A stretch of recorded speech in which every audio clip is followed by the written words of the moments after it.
رسول اللہ صلی اللہ علیہ وآلہ وسلم نے یہ مبارک دن کیسے گزارا اور ایک مسلمان کو کیسے گزارنا چاہیے۔ سب سے پہلا کام، مت سوچئے کہ عید کا چاند نظر آ گیا ہے اب نمازوں کی ضرورت نہیں۔ سب سے پہلے شیطان تمہاری عبادت کو چوری کرے گا، تمہیں عشاء کی نماز با جماعت سے روکے گا، کہے گا تیاری کر لو۔ تیاری کے لیے رات ہے، اور تیاری اتنی لمبی چوڑی کیا کرنی ہے؟ ایک مسلمان نے عید پڑھنی ہے، اس کی آداب میں ابھی بتائے دیتا ہوں۔ عشاء کی نماز اور خصوصاً فجر کی نماز، رات کپڑوں کی تیاری اور طرح طرح کی تیاریوں میں، صفائیوں میں صبح کی نماز پہ کوئی اٹھتا نہیں ہے، یہ بھی شیطان کا حملہ ہوتا ہے۔ حدیث سنیے، ایک مسلمان کو پہلا کام کیا کرنا ہے؟ چاند نظر آئے، اللہم اہلہ علینا بالامن والایمان والسلامت والاسلام ربی وربک اللہ۔ چاند کو دیکھ کے یہ دعا پڑھیے، صرف شور مت مچائیے بلکہ یہ دعا پڑھیے، اللہ امن و امان کا چاند بنا دے، اللہ آنے والا مہینہ سلامتی والا بنا دے، اللہ ایسے کاموں کی توفیق دے جس سے تو راضی ہو جائے۔ یہ دعا پڑھیے، صبح کی نماز با جماعت پڑھیے، اپنے اذکار کو مکمل کیجیے، اور رسول اللہ صلی اللہ علیہ وآلہ وسلم کی سنت یہ ہے، عید الفطر اور عید الاضحیٰ میں روزہ نہیں۔ کچھ لوگ اس دن بھی روزہ رکھتے ہیں، غلط کرتے ہیں، حرام ہے۔ نہا رسول اللہ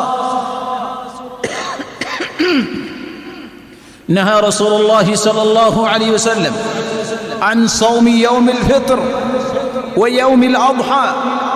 عید الفطر اور عید الاضحیٰ کو روزہ رکھنے سے منع فرمایا ہے۔ بندہ مومن روزہ نہیں رکھتا، کرتا کیا ہے؟ آپ کا طریقہ مبارک یہ تھا، کان رسول اللہ صلی اللہ علیہ وسلم لا يغدو يوم الفطر حتى يأكل تمرات ويأكلهن وترا۔ آپ صلی اللہ علیہ وسلم عید الفطر پڑھنے جاتے تو کھجوریں کھا کے جایا کرتے، اور وطر یعنی تا عدد استعمال کرتے، 1 3 5 7۔ کتنا ہی اچھا ہو گھر والوں کے اندر ایک ایسا شخص یہ ذمہ داری اٹھائے، میں نے سنت کو زندہ کرنا ہے، پلیٹ میں کھجوریں لے، گھر سے نکلنے سے پہلے کہے، پلیٹ لے کے سامنے آئے، یہ سنت کھجوریں کھا کے جاؤ، دروازے پہ کھڑا ہو سکتا ہے۔ وَكَانَ لَا يَأْكُلْ، اور عید الاضحیٰ کا طریقہ یہ تھا جب تک نماز نہ پڑھ لیتے کچھ نہ کھاتے۔ لیکن اگر کوئی بیمار ہے تو شریعت نے بیماروں کے لیے آسانیاں رکھی ہیں، وہ کھا بھی سکتا ہے۔ رسول اللہ صلی اللہ علیہ وآلہ وسلم نے پہلا کام یہ بتایا اور کر کے دکھایا کہ با جماعت نماز پڑھے، روزہ نہ رکھے، بلکہ سب سے پہلے غسل کیجئے، مسواک کیجئے، خوشبو لگائیے۔ ان عبداللہ ابن عمر كان يغتسل يوم الفطر قبل ان يغدو الى المصلى۔ عید الفطر کے دن عیدگاہ جانے سے پہلے غسل کیا کرتے، اور صحابہ اور سلف کا یہی طریقہ تھا، كانوا يستحبون ان يغتسلوا، کہ وہ غسل کیا کرتے۔ رسول اللہ صلی اللہ علیہ وآلہ وسلم کا طریقہ مبارک یہ تھا، كان يلبس احسن ثيابه فی العیدین، سب سے خوبصورت لباس دونوں عیدوں میں اللہ کے رسول زیب تن کیا کرتے۔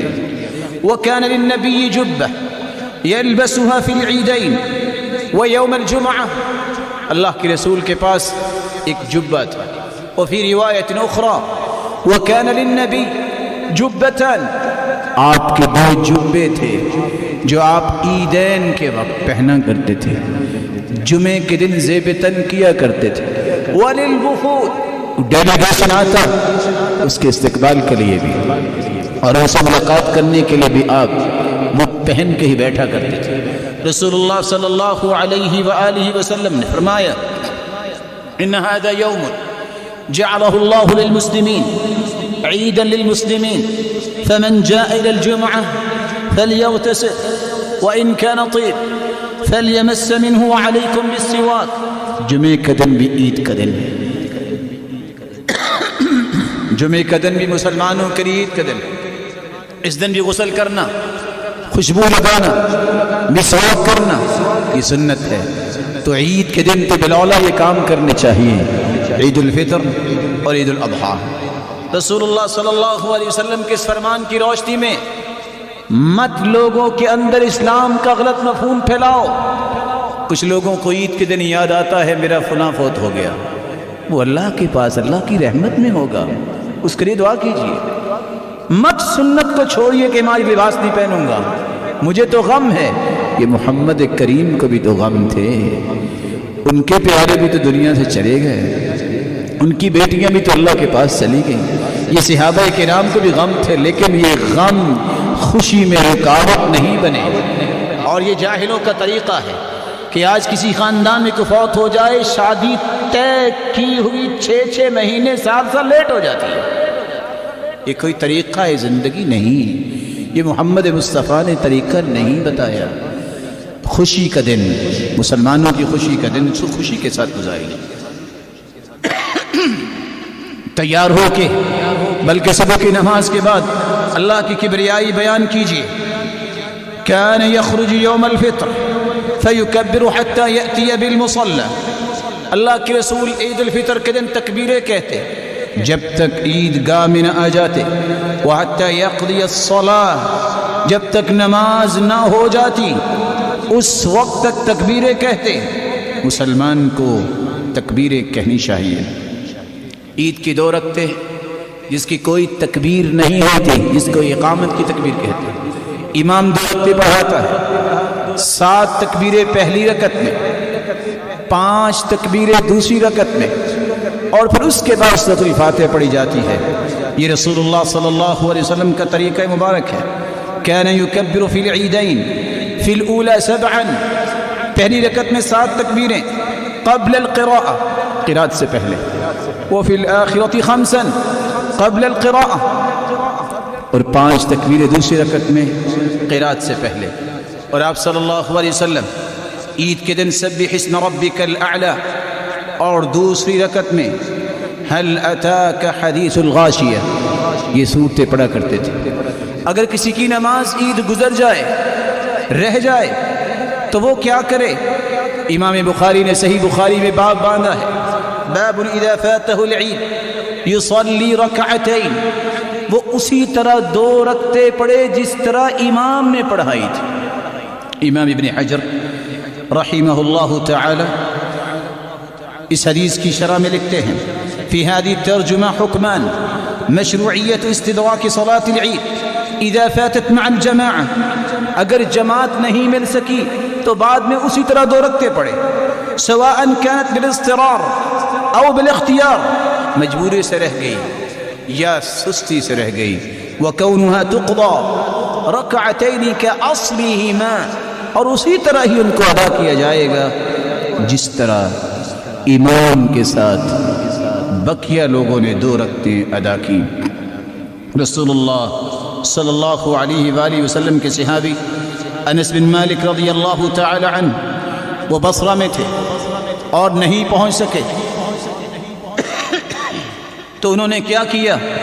جمع موالی، اپنے غلاموں کو جمع کیا، وولدہ، اپنے بچوں کو جمع کیا، ثم یأمر مولا، پھر اپنے غلام کو حکم دیا عبداللہ بن ابی عتبہ، عبداللہ بن ابی عتبہ کو، فیصلی بہم کصلاة اہل مصر رکعتین ویکبر بہم کتکبیرہم. اسی طرح 2 رکعتیں پڑھائیں جس طرح امام پڑھاتا ہے، اور تکبیریں بھی اسی طرح کہیں. 2 رکعتوں کے بعد عید کا خطبہ ہوتا ہے. رسول اکرم صلی اللہ علیہ وآلہ وسلم نے خطبہ دیا. اللہ ذوالجلال یہ خوشی کے موقع ایمان کی حالت میں دیکھنے کی توفیق عطا فرمائے اور ان آداب کو ملحوظ خاطر رکھنے کی توفیق دے.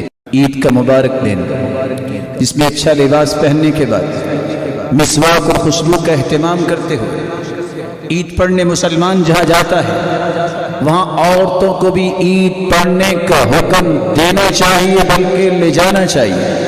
ام عطیہ رضی اللہ تعالی عنہ فرماتی ہیں امرنا رسول اللہ صلی اللہ علیہ وسلم ان نخرج العواتق وذوات الخدور والحيض ليعتزلن المصلى ہمیں حکم دیا نوجوان بچیوں کو بھی اور اسی طرح بالغ بچیوں کو بھی چھوٹی بچیوں کو بھی حتیٰ کہ وہ عورتیں جن ایام میں نماز نہیں پڑھتی ان کو بھی عیدگاہ میں لے کے آئے ہاں وہ نماز کی جگہ سے الگ رہے کیوں ان کو لایا جائے 3 کاموں کے لیے لیشہدن دعوت المسلمین مسلمانوں کی دعا میں شریک ہو سکے یرجون برکت ذلک اليوم اس دن جو برکتیں اللہ نے عطا کرنی ہیں ان کے حصے میں بھی برکتیں آ جائیں وطہرتہ اور اللہ ذو الجلال نے جس طرح جہنم سے آزاد کرنا ہے اور گناہوں سے پاک کرنا ہے یہ پاکیزگی وہ بھی سمیٹ لے عورتوں کو حکم دیا جائے وہ بھی عیدگاہ میں آئے صحابی کہتے ہیں یا رسول اللہ صلی اللہ علیہ وسلم آپ نے حکم تو دے دیا کہ عورتوں کو لایا جائے اور ساتھ آپ نے یہ بھی فرمایا کہ عورت بغیر پردے کے نہ آئے آپ نے فرمایا ہے کہ وہ اپنی چادر کو پاؤں پہ لٹکائے اگر وہ چلے گی اذن تنکشف اقدامہن لتلبسها اختها من جلبابها کوئی عورت بغیر پردے کے نہ آئے اگر اس کے پاس چادر نہیں تو اپنی بہن سے چادر لے لے کہا اللہ کے پیارے پیغمبر اگر وہ چادر تو لے لے چلے گی تو اس کے پاؤں تو ننگے ہوں گے فرمایا یرخینا ذراعا لا یزدن علی اپنے پاؤں پہ ایک ہاتھ جو ہے وہ لمبا کپڑا ڈال سکتی ہے کہ چلتے وقت بھی اس کے پاؤں نظر نہ آئیں رسول اللہ صلی اللہ علیہ وسلم نے عورتوں کو حکم تو دیا لیکن 2 باتوں کا حکم ساتھ ہی دیا بغیر پردے کے نہ آئے اور دوسرا ایسی خوشبو نہ لگائے جس کی بہار مردوں تک پہنچے ایما امرأة استعطرت فمرت على قوم لیجدوا ریحها وہی زانیہ جو عورت عطر استعمال کرتی ہے ایسی خوشبو جب وہ گزرے تو مردوں تک پہنچے فہی زانیہ حدیث کے الفاظ یہ بدکار عورت کی نشانی ہے اسی رسول اللہ صلی اللہ علیہ وسلم نے فرمایا اس کی نماز بھی قبول نہیں حتی تغتسل کما تغتسل من الجنابہ جب تک وہ غسل نہیں کر لیتی جس طرح ناپاکی اور جنابت کا غسل کرتی ہے اس لیے عورت کے لیے ایسی خوشبو لگانا جائز نہیں ہے جو مردوں تک پہنچے رسول اللہ صلی اللہ علیہ وآلہ وسلم نے عید پڑھنے کے بعد صحابہ کرام کا معمول یہ تھا اذا التقوا يوم العيد كان اصحاب رسول الله صلى الله عليه وسلم اذا التقوا يوم العيد يقول بعضهم لبعض تقبل الله منا ومنك جب صحابہ عید کے بعد ایک دوسرے کو ملتے تو یہ الفاظ کہتے تقبل اللہ منا ومنک اللہ ہماری بھی عبادتوں کو قبول فرمائے اور آپ کی بھی عبادتوں کو قبول فرمائے وَأَحَلَهُ اللَّهُ عَلَيْكَ امام ابن تیمیہ رحمہ اللہ تعالی نقل کرتے ہیں یہ دعا اللہ ایسی خوشیاں آپ کو بار بار دکھائے رسول اللہ صلی اللہ علیہ وآلہ وسلم کا فرمان میں پھر سنائے دیتا ہوں ما من مسلمین یلتقیان فیتصافحان الا غفر لہما قبل ان یتفرقا جب مسلمان دونوں آپس میں ملتے ہیں مصافحہ کرتے ہیں دونوں کے ہاتھ جدا بعد میں ہوتے ہیں دونوں کے گناہ پہلے معاف ہو چکے ہوتے ہیں